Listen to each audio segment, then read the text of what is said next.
Hello, I'm Dr. Ryan Anderson. I'm one of the founders of Telos U. Today, I'm here to talk to you about a specific set of skills from the processing approach, specifically forecasting and front loading.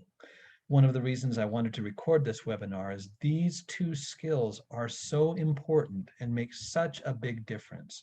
I want to make sure that everyone who ever has any contact with Telos comes away completely familiar with these two tools and very, very confident in how to apply them, both in their lives outside of Telos, because this works with all kinds of populations, with young children, with spouses when there are disagreements, with people who are feeling emotionally overwhelmed. These are useful tools not only for people with information processing issues, but they are especially important tools when working with people who have information processing issues. So let's dive into it.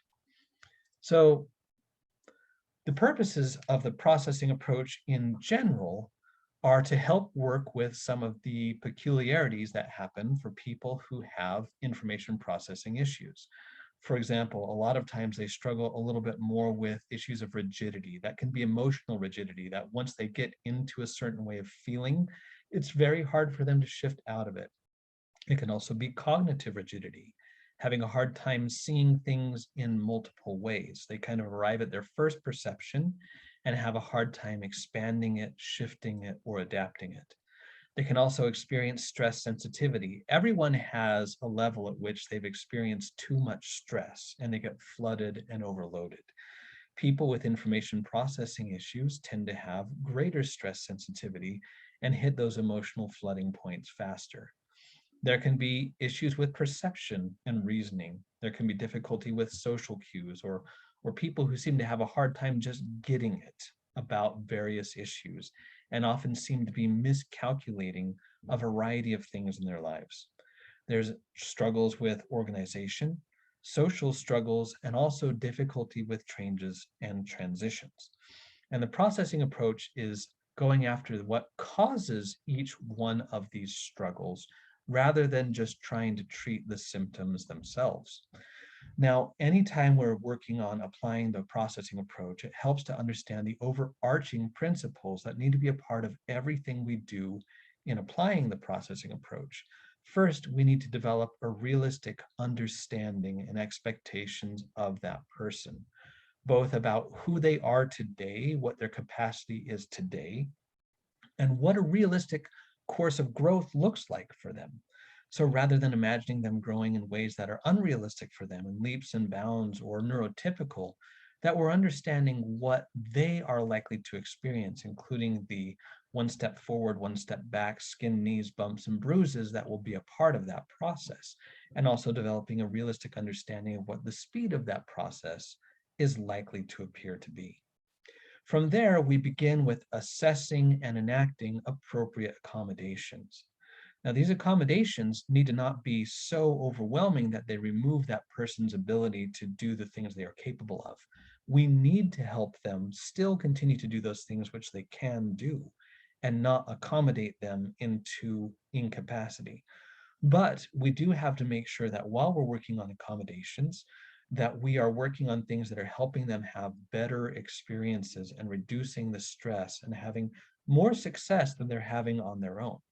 And as we do this, it should help them reduce stress, which opens up emotional and neurological space for them to actually be able to grow. And it also helps establish a supportive relationship with us, which can serve as an anchor and a safe port for them as they work through the challenges that we're going to be facing together with them. And it also helps us to make sure we're providing appropriate scaffolding for them and helping them grow one step at a time, where they're much more likely to be successful. And after we've done those two pieces, we can then work with the student to build compensating skills and strategies. Now, keep in mind, this works much better when we've made progress in general emotional regulation and their ability to calm themselves down physically. So getting really good at RMPs and beginning to work on reframing and calming themselves down, because only when people are under a certain degree of physiological and emotional distress are they in a position to learn and apply new strategies? So in everything we're doing, we're thinking about these three major approaches and trying to make sure we're approaching them in that order.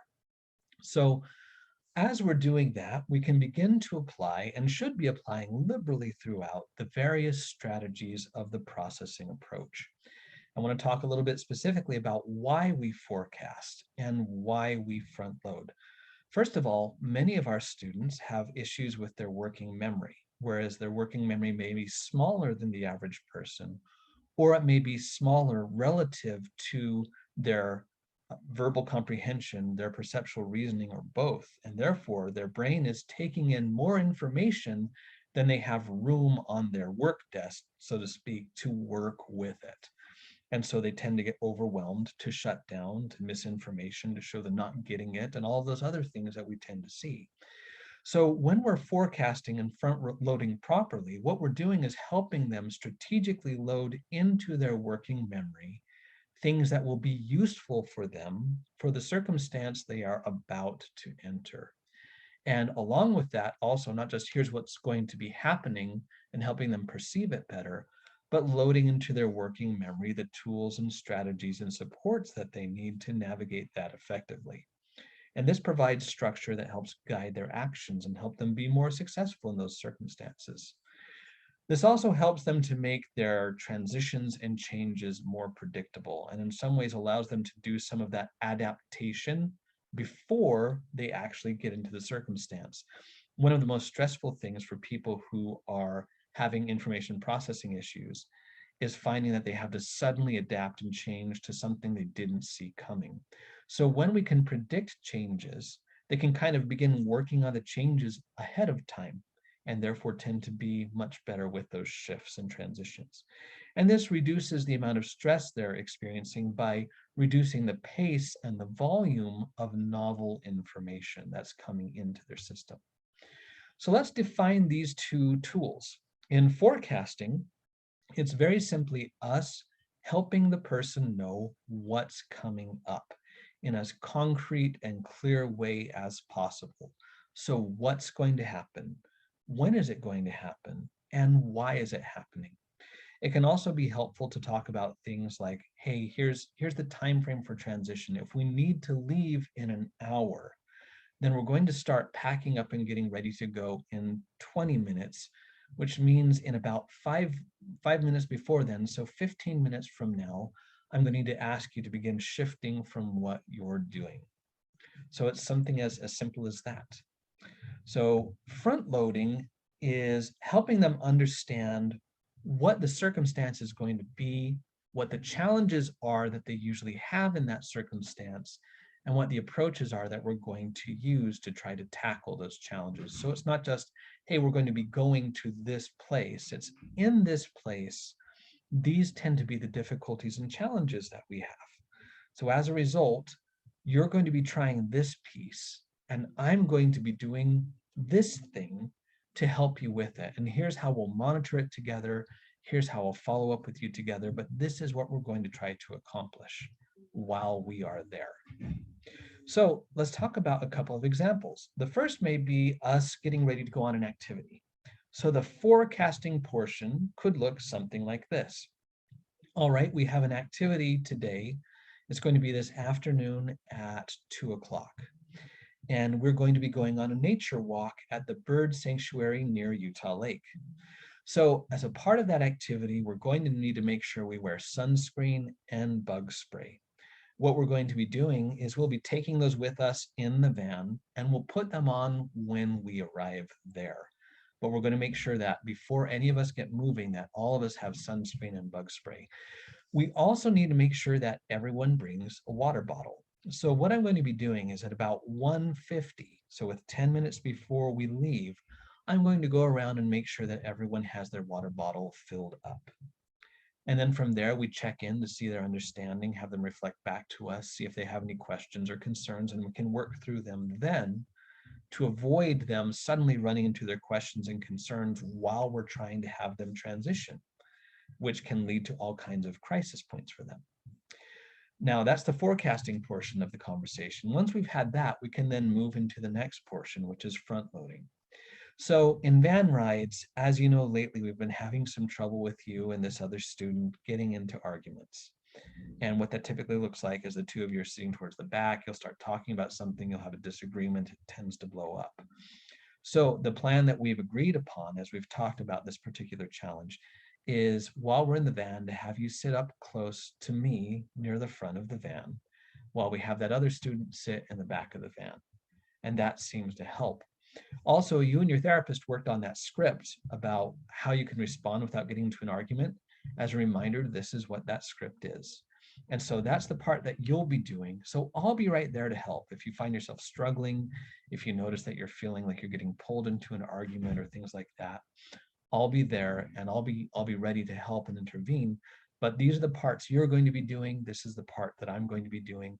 And our goal is to get through the van ride without you guys getting into an argument and therefore kind of being angry with each other through the whole activity that we're going to be doing. So that's forecasting and front loading right there. The second example has to do with something that a therapist might say to a student as they're getting ready to go into a family therapy session. So it might be during the individual session this week, prior to the family session, and then a recap of this with the student and the parents as we go into the family portion of the call. So the forecasting could look like this. So you have a home visit coming up in 4 weeks. And that's the reason we're already starting to make plans for that visit because we want to set it up to be a success and a good experience for you and for your parents. So as a part of that, we're trying to anticipate some of the challenges that you guys might encounter together and come up with strategies to overcome those challenges. So as a part of that, in family therapy, either later this week or in family therapy now as we're going into it, we're going to discuss how we want to approach the issue of you having access to technology while you're home on this home pass. Now, it's very possible that you and your parents don't necessarily start off on the same page and seeing things. You may have certain concerns, they may have different concerns, and those concerns may feel like they clash. So we're going to need to work together to come up with something that feels mutually agreeable and that is a good reflection of your current level of managing your own technology. So that's what we're going to try to accomplish today. So from there, we check for understanding, questions, and concerns. That's the forecasting piece. Here's the front loading piece. So when we talk about technology, in the past, it's been very easy for you to get angry as soon as your parents either disagree with you or have a concern about what you're asking about or what you're advocating for. And that usually leads to a blow up or a shutdown because you're upset and you're worried that you're just never going to have any access to technology. So our goal today is to be able to at least have the conversation without having a blow up. So to do that, I'm going to be helping you monitor whether you're in the green, the yellow, or the red. And I'm going to be doing the same thing for your parents because I know this can be a stressful conversation for them. Now, if you start to dip into the yellow, I would like you to use some of those self-soothing techniques that we've been working on, like X, Y, or Z. Do you remember those? Okay. So, and if we need to, we can get to the point where we take an RMP, take a break from the conversation, and come back to it. So that's the forecasting and front loading for that particular issue. So these may sound like relatively small and simple things to do, but something that we have learned is that by doing these consistently, we avoid a lot of problems. We help things go right, and we chart a course through the challenges that is much more likely to get to a good and positive outcome. So when should you forecast and front load and how? Well, as frequently as possible. It's a little bit hard to overdo, frankly.